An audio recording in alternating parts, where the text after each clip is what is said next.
What's up, Solar OGs? It's your boy Kevin from Bella Electric. Today, I want to dive in to a pretty controversial topic in the trades. Lowe's or Home Depot. I've had a long-standing relationship with Home Depot. Over 20 years, in fact. They've always had a great selection of electrical equipment and supplies. And I've always been a loyal customer. But about 6 months ago, something drastic changed.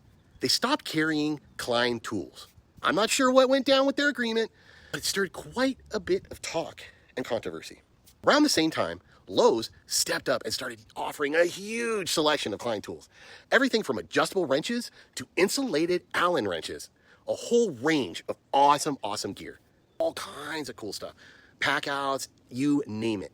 All this stuff you could formerly only find online. Amazon might have it. They have everything. It's incredible.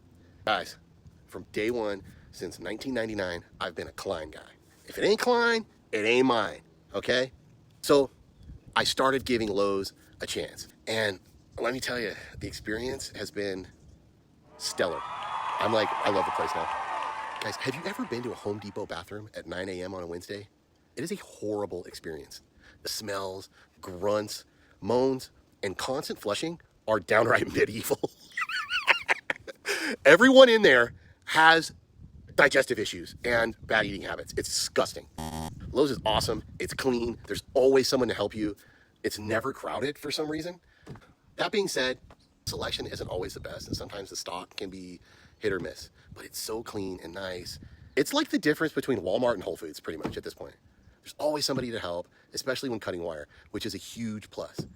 I'm a Lowe's guy. There you go. Talk all the crap you want. Let's get it.